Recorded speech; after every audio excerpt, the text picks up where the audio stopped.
This time of year, all around Oregon, there's a program called Safety Town for rising kindergartners. It's a recognition that these kids, who have been largely under the protection of their caregivers, will be getting a lot more autonomy and will be responsible for their own safety in ways that we don't trust toddlers. It looks different in every location, but on the first day, children arrive to a gym or a playground that is set up like a town. There are roads made of tape and small houses and railroad crossings. And there are tricycles and little plastic cars and child-sized traffic lights. It is adorable. Even as an adult, it made me want to participate. I need to learn to be safe. Through the week, kids are shown safety videos and taught about first responders and how to call 911 when there's an emergency, and poison control and electrical safety and kindness. It's a basic 101 level introduction to the first level of freedom that most of us get. The one big takeaway for our family was a street crossing song. Stop, look, and listen before you cross the street. Use your eyes, use your ears, and then you use your feet. And my kids added, and don't run across the street. It was clever and useful, but it definitely outlived its cuteness. For a good long while, we always had to sing the song before we'd cross, even when it was wide open or I knew we needed to hurry because the light was going to change. I got really good at singing the song very quickly. Stop, look, and listen before we cross the street. Use your eyes, use your ears, and then we use your feet, and don't run across the street. Let's go. But it ingrained in them a pause at one of the most dangerous intersections of their early lives, preventing what could be the worst. It is a recognition that this new autonomy comes with risks, so they put on a program to give the kids some tools before they go. The first direction, stop, is actually quite useful for us all, right? Elijah comes onto the scene when there are a great many prophets of Baal. Ahab and Jezebel are the rulers, and Jezebel is a Baalite. As the queen's god, Baal's people are owning the news cycle. There are quiet followers of Yahweh, but the queen is no one to trifle with, and so they are keeping it low. We don't get a lot of Elijah's origin story, no grand call narrative, just a guy from Tishbe called by God. His first miracles are a jar of grain that never empties and resurrecting the son of a widow. As he gets his prophet legs under him, he challenges the queen's prophets to a God dance battle. They do their best, and then Elijah does his. Through miracles of water and fire, Yahweh is proved superior, and the prophets of Baal are eliminated.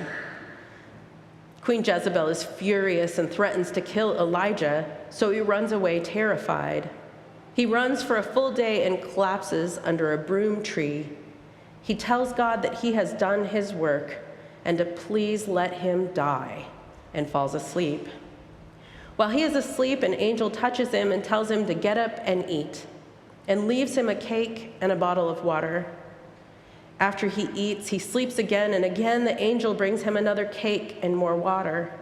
For 40 days and 40 nights, he lives on the strength of these divine meals. Elijah journeys to Mount Horeb and is in a cave when he is told to go and stand on the mountain, for the Lord is about to pass by. And there is a mighty wind, so strong that it was splitting mountains and breaking rocks in pieces before the Lord. But the Lord was not in the wind. And after the wind, an earthquake, but the Lord was not in the earthquake. And after the earthquake, a fire, but the Lord was not in the fire. And after the fire, a sound of sheer silence. I've never heard Canon Sharissa Simmons tell this story, but I very much hear it like it is told by Sharissa. If you know, you know. When Elijah heard it, he wrapped his face in his mantle and went out and stood at the entrance of the cave. Then there came a voice to him that said, "What are you doing here, Elijah?" And in a small voice, and in my head, the small voice is Sharice's, God sends Elijah into the next chapter of his call. There are 85 days left until Election Day. So what are you eating right now? What news are you consuming? What are you sharing, and how will it feed those around you? Like Elijah, I went running away from the news to hide somewhere in despair not long ago. I rooted for the so-called prophets who could show that one candidate was wrong and prayed for the downfall not of a person, but of a campaign. I took some time away, and now I have peered out from under that bush to find some hope. But my own political hope and despair aside, I had a moment recently when I realized that no matter what happens, it is likely that 86 days from now, of the people who vote, about half will be disappointed or worse.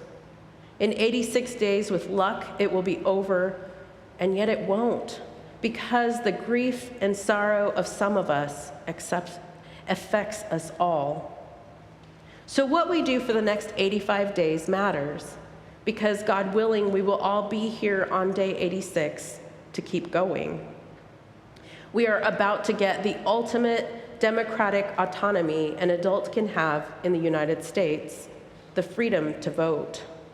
There are hurricanes and fires and loud voices claiming to know. What is the still, small voice calling you to? What are you doing here, dear one? Let's start with some gospel, with some truth, a North Star to be our guide. Jesus promised that we will have food to eat and water to drink, and the people discounted him because he was a local and the son of Joseph, a nobody. But we know better, and we can trust that we will be okay, that we will live on forever on the gifts of God for the people of God, that the way Yahweh loves us is beyond imagination, and nothing can threaten that. So let's take a moment for a course in safety.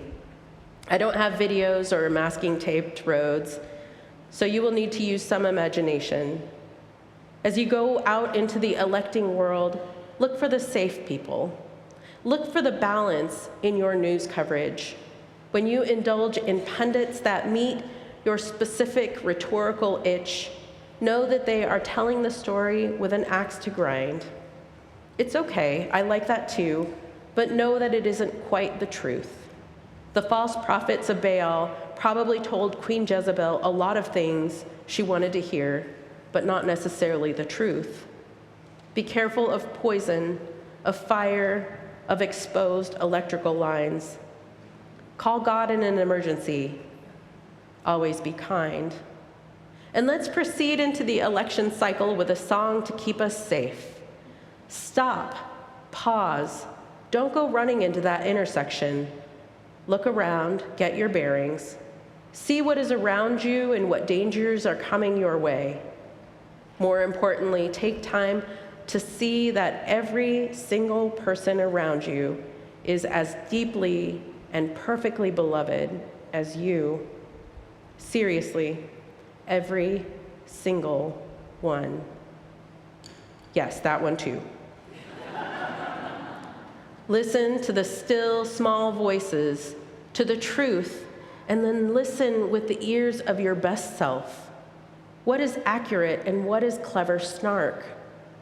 What do we need to know about the people who are different from us to understand where they are coming from? How do we remember that we don't know all the things, so that we let people tell their own story and not assume it for them? Hold in the yeah, but, and listen. Remember that first step? Stop. Go back to the beginning of the song when you need. When we have done these things, we can cross the street, and no running.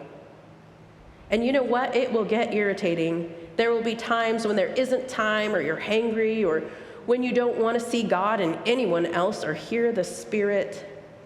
Especially then, at the very least, stop. If we can practice on the election, we will be prepared for the bigger and more important intersections of our lives. We will have loved and cared for those around us, for those who won't or can't vote, for people at the grocery store and church and who drive cars. When we get good at pausing and seeing and feeling, it creates a safe place for that still, small voice to tell us where to go. And that is precisely the voice that we need to hear so much of right now. Stop, look, and listen before you cross the street. Use your eyes, use your ears, and then you use your feet. And don't run across the street. Amen.